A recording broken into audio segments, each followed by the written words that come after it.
Hello friends, welcome to Munna classes. दोस्तों, आज है 12 नवंबर और आज के दिन के जितने भी महत्वपूर्ण करंट अफेयर्स बनेंगे उनके बारे में हम लोग डिटेल से अध्ययन करेंगे। तो दोस्तों, आइए हम लोग आज का महत्वपूर्ण वीडियो स्टार्ट करते हैं और लेते हैं पहला पॉइंट है राष्ट्रीय शिक्षा दिवस कब मनाए जाते हैं। तो राष्ट्रीय शिक्षा दिवस दोस्तों 11 नवंबर को मनाए जाते हैं। किन की याद में मनाया जाता है इसको हम लोग देखते हैं। स्वतंत्रता के बाद भारत के पहले शिक्षा मंत्री रह चुके मौलाना अबुल आज़ाद कलाम, इन्हीं के जयंती की याद में हर एक साल 11 नवंबर को राष्ट्रीय शिक्षा दिवस मनाया जाता है। मौलाना आज़ाद स्वतंत्र भारत की शिक्षा व्यवस्था के प्रमुख शिल्पकार भी माने जाते हैं, इनको कहा जाता है। सरकार ने 11 नवंबर 2008 को राष्ट्रीय शिक्षा दिवस के रूप में मनाने का घोषणा किया। मौलाना आज़ाद को 1992 में मरणोपरांत भारत रत्न से सम्मानित किया गया था। आप इस बात को भी ध्यान रखेंगे। इसके बाद नेक्स्ट लेते हैं। नेक्स्ट है सुमित और गोविंद ने जीता 2022 एएसबीसी चैंपियनशिप में कांस्य पदक। देखिए, बॉक्सिंग में सुमित और गोविंद ने 10 नवंबर 2022 को जॉर्डन के अम्मान में 2022 एएसबीसी एशियाई एथलेटिक्स बॉक्सिंग चैंपियनशिप में कांस्य पदक जीता है। देखिए, गोविंद ने 48 किलो भार में कजाकिस्तान के संजर ताशकेबे के खिलाफ इन्होंने जीता। तो सुमित ने 75 किलोग्राम भार में उज्बेकिस्तान के मौजूदा एशियाई चैंपियन जाफरो शहजाद के खिलाफ उन्होंने यह कड़ा मुकाबला जीता, जिसमें उनको कांस्य पदक दिया गया। इसके बाद अगला लेते हैं। कोप 27 प्रेसिडेंसी ने लॉन्च किया शर्म अल शेख अनुकूलन एजेंडा। ये क्या है हम लोग इसको जानते हैं। देखिए, संयुक्त राष्ट्र जलवायु परिवर्तन सम्मेलन कोप 27 प्रेसिडेंसी ने शर्म अल शेख अनुकूलन एजेंडा लॉन्च किया। देखिए, इसने 2030 तक सबसे अधिक जलवायु संवेदनशील समुदायों में रहने वाले 4 बिलियन लोगों को जलवायु परिवर्तन से लड़ने में उनकी मदद करने के लिए 30 लक्ष्यों का रूपरेखा तैयार किया है। इसका लक्ष्य जलवायु परिवर्तन के विनाशकारी प्रभावों को कम करना है। देखिए, प्रेसिडेंसी ने इस लक्ष्य को प्राप्ति करने के लिए 140 बिलियन डॉलर से 300 बिलियन डॉलर जुटाने की मांग भी किया है। आप इसको ध्यान रखेंगे। इसको नेक्स्ट लेते हैं। नेक्स्ट है सरकार ने किया आधार के नियमों में संशोधन। दोस्तों देखिए, ये आधार के नियमों में संशोधन क्या हुआ है इसको हम लोग थोड़ा सा समझते हैं।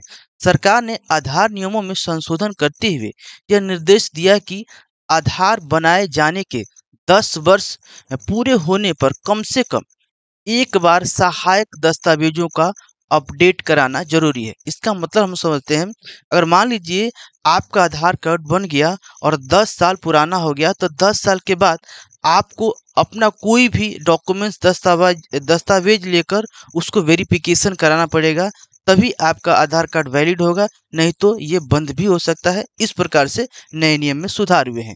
अपडेट्स केंद्रीय पहचान डेटा भंडार के आधार से संबंधित जानकारी की निरंतरता तथा सटीकता को सुनिश्चित करेगा। अर्थात यह इस चीज को सुनिश्चित करेगा कि जैसे कोई व्यक्ति है अगर मर गया है तो उसके नाम पर भी अभी तक सरकारी सुविधाएं मिल रही हैं, तो उस सुविधा को बंद किया जाएगा और उसके जगह पर दूसरे व्यक्ति की सुविधा दी जाएगी। एक तरह के बहुत ही अच्छा नियम है। इसके बाद जून 2022 तक 133 करोड़ से अधिक आधार कार्ड जारी किए जा चुके हैं। आप इसको ध्यान रखेंगे। इसके बाद नेक्स्ट लेते हैं। भारतीय मीडिया प्रतिमंडल ने किया सिंगापुर और कंबोडिया का दौरा। देखिए, भारतीय मीडिया प्रतिमंडल 8 से 13 नवंबर 2022 तक एशियान भारत मीडिया एक्सचेंज कार्यक्रम के तहत सिंगापुर और कंबोडिया पर यात्रा पर है। अपनी यात्रा के पहले चरण में प्रतिनिधि मंडल सिंगापुर गया और Singapore India chambers of commerce and industries अर्थात SICCI का दौरा किया। एशियान और भारत के बीच 30 साल की साझेदारी का जश्न मनाने के लिए 2022 को एशियान भारत मैत्री वर्ष के रूप में भी घोषित किया गया। ध्यान रखेंगे, एशियान भारत मैत्री के रूप में भी घोषित किया है, क्योंकि यह 30 साल के बाद ऐसा साझा किया जा रहा है। इसका नेक्स्ट लेते हैं। यूक्रेन ने एशियान के साथ treaty of amity and operation पर हस्ताक्षर किए। इसको हम लोग थोड़ा समझते हैं। यूक्रेन ने नोम पेन में अपने कंबोडियाई शिखर सम्मेलन में एशियान के साथ एक संधि पर हस्ताक्षर किया। यूक्रेन के विदेश मंत्री दिमित्रो कुलेबा ने कंबोडिया की अध्यक्षता में 25वां सदस्य बनने के लिए treaty of amity and cooperation in southeastern Asia पर हस्ताक्षर किया। उन्होंने एशियान महासचिव दातो लिम जाइक होई के साथ भी बैठक किया। आप इसको ध्यान रखेंगे। इससे मतलब ये हुआ कि जो आसियान का जो संगठन है उसमें भाग लेने वाला यह 50वां देश बन गया है यूक्रेन, जो उसमें सदस्यता ग्रहण कर रहा है। आप इसको ध्यान रखेंगे। इसके बाद नेक्स्ट देखिए, नेक्स्ट है कि एनएफडीबी को मिला इंडियन एग्री बिजनेस अवार्ड 2022। ये क्या है थोड़ा हम लोग समझते हैं। दोस्तों देखिए, मत्स्य पालन, पशुपालन और डेयरी राज्य मंत्री संजीव बालियान ने 10 नवंबर 2022 को राष्ट्रीय मत्स्य विकास बोर्ड एनएफडीबी को इंडिया एग्री बिजनेस अवार्ड 2022 प्रदान किया। इसे भारत अंतर्राष्ट्रीय कृषि व्यापार और प्रौद्योगिकी मेला 2022 के हिस्से के रूप में पुरस्कार प्रदान किया गया, जो 9 से 11 नवंबर तक दिल्ली में आयोजित किया जा रहा है। इसका आयोजन India chamber of food and agriculture द्वारा किया जा रहा है। आप इसको ध्यान रखेंगे। इसके बाद नेक्स्ट लेते हैं, भारत ने बिम्स्टेक की दूसरी कृषि मंत्री स्तरीय बैठक की मेजबानी की। देखिए, भारत ने 10 नवंबर 2022 को नई दिल्ली में बहुक्षेत्रीय तकनीकी और आर्थिक सहयोग बिम्स्टेक के लिए बंगाल की खाड़ी पहल की दूसरी कृषि मंत्री स्तरीय की बैठक की मेजबानी किया है।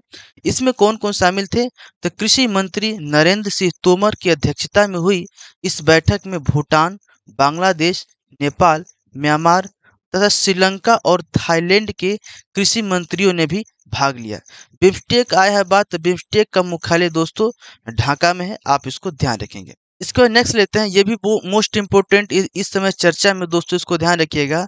बाली में G20 शिखर सम्मेलन में हिस्सा लेने इंडोनेशिया जाएंगे प्रधानमंत्री मोदी। देखिए, प्रधानमंत्री मोदी 14 से 16 नवंबर तक बाली में G20 शिखर सम्मेलन में भाग लेने के लिए इंडोनेशिया का दौरा करेंगे। शिखर सम्मेलन के दौरान G20 नेता शिखर सम्मेलन की theme recover together recover stronger के तहत वैश्विक चिंता के प्रमुख मुद्दों पर चर्चा करेंगे।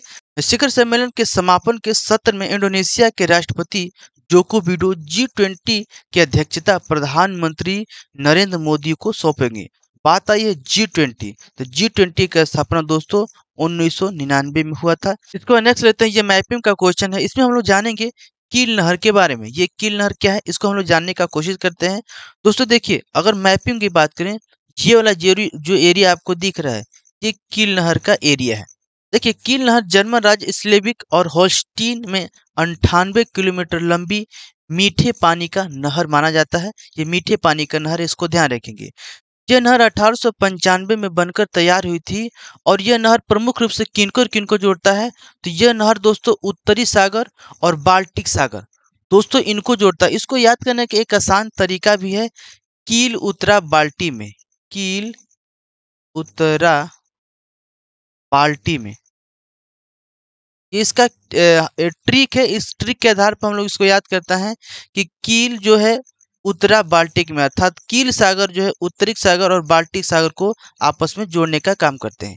इसके बाद दोस्तों की जूटलैंड प्रायद्वीप के चारों ओर घूमकर जाने के बजाय कील नहर का उपयोग करके औसतन 460 किलोमीटर की दूरी का बचत भी किया जाता है, अर्थात ये शॉर्टकट रास्ता का भी काम करता है।